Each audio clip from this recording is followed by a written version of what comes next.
दोस्तों राधे राधे, जय श्री कृष्णा। स्वागत है आपका हमारे चैनल पर। दोस्तों आज की इस वीडियो में हम बात करेंगे कि पौष मास में शुक्ल पक्ष में प्रदोष का व्रत कब धारण किया जाएगा। तो आइए जानते हैं इस व्रत के शुभ मुहूर्त के बारे में, इसकी पूजन विधि के बारे में और प्रदोष काल का जो पूजा का समय होता है वह कब हमें शुभ मुहूर्त प्राप्त हो रहा है और इसके व्रत के क्या महत्व और क्या नियम होते हैं। तो चलिए जान लेते हैं। सबसे पहले तो आप सभी को प्रदोष व्रत की ढेर सारी शुभकामनाएं। भगवान शंकर और माता पार्वती की कृपा सदा इसी प्रकार आप पर बनी रहे और आपके जीवन में सुख समृद्धि की वर्षा होती रहे। तो सबसे पहले हम बात कर लें कि प्रदोष काल के पूजा का शुभ मुहूर्त क्या होता है। देखिए, वैसे तो प्रत्येक मास में कृष्ण पक्ष और शुक्ल पक्ष की त्रयोदशी तिथि के दिन जब भी प्रदोष काल का समय प्राप्त होता है उस दिन हम प्रदोष व्रत को धारण करते हैं। यह व्रत भगवान शंकर को अति प्रिय है, इसलिए भगवान शंकर को यह व्रत जब किया जाता है तो भगवान शंकर इस व्रत के करने से अत्यंत प्रसन्न होते हैं और आपको मनवांछित फल प्रदान करते हैं।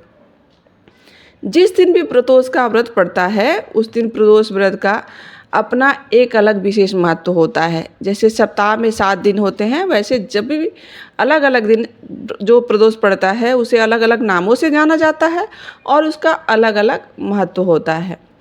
इस दिन विशेष प्रकार से भगवान शंकर, माता पार्वती और समस्त शिव परिवार की पूजा की जाती है। प्रदोष काल का समय और जो प्राप्त होता है उसी में इसके पूजन करने का विधान बताया गया है। प्रदोष काल का समय सूर्यास्त से 1 घंटे पहले और 1 घंटे बाद तक का होता है। वह समय प्रदोष काल कहा जाता है और इस दौरान भगवान शंकर अत्यंत प्रसन्न मुद्रा में होते हैं। इसीलिए सभी जो भक्तगण रहते हैं वह इस समय भगवान शंकर की पूजा करते हैं, जिससे उनके मनोरथ परिपूर्ण हो जाते हैं। अब बात करेंगे कि प्रदोष का व्रत अगर रविवार के दिन पड़ता है तो इसे धारण करने से आयु तथा आरोग्य की प्राप्ति होती है और सोमवार के दिन पड़ता है तो इससे अभिष्ट सिद्धि की प्राप्ति होती है। मंगलवार को यदि प्रदोष का व्रत पड़ता है इसे करने से रोगों से मुक्ति प्राप्त होती है, स्वास्थ्य लाभ होता है और इसे मंगल प्रदोष के नाम से भी जाना जाता है। यही व्रत यदि बुधवार के दिन पड़े तो इसे बुध प्रदोष के नाम से जानते हैं और इस दिन इस व्रत को करने से सभी कामनाओं की पूर्ति होती है। गुरुवार को यदि यह व्रत पड़ता है तो इसे शत्रु पर विजय प्राप्त होती है इस व्रत को करने से और सभी मनोकामनाएं पूर्ण होती हैं, शत्रुओं का नाश होता है। यदि यही व्रत शुक्रवार को पड़े तो इस व्रत को धारण करने से सौभाग्य की प्राप्ति होती है। स्त्रियां लक्ष्मी स्वरूपा तो ऐसे ही हैं, उनको और भी उनके जो पाँव होते हैं वो और भी सुख समृद्धि से भर जाते हैं।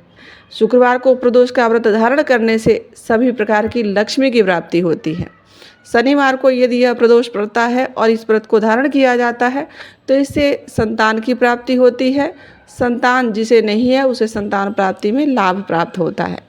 पौष मास में जो शुक्ल पक्ष की त्रयोदशी तिथि प्रारंभ हो रही है उसका समय है 31 दिसंबर 2025 के दिन बुधवार रात्रि में 1:50 से और त्रयोदशी तिथि की जो कि समाप्ति है वह 1 जनवरी 2026 दिन गुरुवार रात्रि को 10:23 पे त्रयोदशी तिथि की समाप्ति हो जाएगी। तो प्रदोष व्यापनी के अनुसार इस बार जो प्रदोष का व्रत धारण किया जाएगा वह 1 जनवरी 2026 को किया जाएगा। यानी कि 1 जनवरी को ब्रह्म मुहूर्त का जो हमें शुभ मुहूर्त प्राप्त होगा, जो ब्रह्म मुहूर्त सुबह होगा वह होगा 5:30 से लेकर 6:30 तक और सूर्योदय का समय होगा 6:50 से 5:30 तक। तो राहु काल का जो समय इस दिन हमें प्राप्त हो रहा है वह है दोपहर 12:01 से दोपहर 1:20 तक। और राहु काल के समय के दौरान जैसा कि आपको हम हर वीडियो में बताते हैं कि कोई भी शुभ कार्य नहीं किया जाता है, राहु काल अशुभ माना जाता है। इसीलिए इस बात का विशेषकर ध्यान रखना चाहिए। और प्रातःकाल जो हमें पूजा के लिए शुभ मुहूर्त प्राप्त हो रहा है वह है 5:52 से लेकर 7:14 तक और शाम को प्रदोष काल का जो शुभ मुहूर्त प्राप्त होगा पूजा करने के लिए वह शाम को 4:20 से लेकर 6:20 तक रहने वाला है।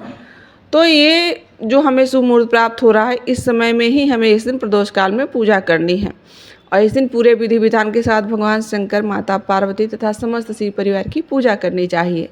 जो भी व्यक्ति प्रदोष का व्रत धारण करता है उसे चाहिए कि त्रयोदशी के दिन सुबह उठ करके स्नान करके शुद्ध वस्त्र धारण करके भगवान सूर्य नारायण को सबसे पहले तो सुबह सुबह अर्घ्य प्रदान कीजिए और उसके बाद व्रत का संकल्प धारण कीजिए। उसके पश्चात भगवान शंकर से प्रार्थना करिए कि हे प्रभु, आप हमारी जो भी कष्ट है उसे दूर करते हुए इस व्रत को पूर्ण करने में हमें आशीर्वाद प्राप्त करें। इस बार जो कि 1 जनवरी गुरुवार के दिन यह प्रदोष का व्रत धारण किया जाएगा तो इसे गुरु प्रदोष के नाम से जाना जाएगा और इस दिन शत्रु पर विजय प्राप्ति करने में हमें लाभ प्राप्त होगा इस व्रत को धारण करने से। तो भगवान शंकर जी की प्रार्थना करें कि आपके मन में जो इच्छा है, जो कामना हो, वह भगवान शंकर पूरा करे और इस दिन और रात्रि में उपवास रखते हुए आप इस व्रत को धारण करिए, जिससे आपका स्वास्थ्य शुद्ध रहे, आपका स्वास्थ्य सही रहे। और यदि आप चाहें तो एक समय फलाहार करके भी इस व्रत को धारण कर सकते हैं और प्रदोष काल के समय भगवान शिव की पूरी विधि विधान से पूजा कर सकते हैं। पंचामृत से पहले भगवान को स्नान कराइए, फिर उनको गंगा जल से शुद्ध अभिषेक करें। उसके पश्चात भगवान शंकर को सफ़ेद वस्त्र, पीला वस्त्र अर्पित करिए, यज्ञोपवीत यानी जनेऊ चढ़ाइए। उसके पश्चात जल से आचमनी करवाइए, फिर अक्षत, चंदन, पुष्प, फूलों की माला चढ़ाइए, धूप और दीप दिखाइए। उसके बाद जो भी आपके पास यथाशक्ति नैवेद्य हो वह भगवान को अर्पित करिए। उसके बाद जल से आचमनी कराइए। उसके बाद भगवान शंकर की मुख शुद्धि के लिए पान, सुपारी, लौंग, इलायची अर्पित कर सकते हैं। सब पूजा संपन्न होने के बाद यथाशक्ति आपके पास जो दक्षिणा हो वह भगवान को अर्पित करिए और इसके बाद प्रदोष व्रत की कथा सुनिए और भगवान शंकर के स्तोत्रों का पाठ कीजिए। शिव चालीसा का पाठ कर सकते हैं, श्रवण कर सकते हैं, आरती कर सकते हैं। इसके पश्चात भगवान की पूरी पूजा जो होता है वह विधि विधान के साथ हो जाता है। प्रदोष व्रत का पारण जो कि अगले दिन सूर्यास्त होने के बाद करना चाहिए। तो दोस्तों, यह थी पौष मास शुक्ल पक्ष प्रदोष से जुड़ी हुई जानकारी। आशा करती हूँ कि आपको यह वीडियो ज्ञानवर्धक लगी होगी। यदि हमारी वीडियो आपको अच्छी लगी तो हमारे चैनल से भी जुड़िए और अपने दोस्तों तक शेयर करिए। अभी के लिए बस इतना ही। मिलते हैं किसी ऐसी जानकारी के साथ। राधे राधे, जय श्री कृष्णा।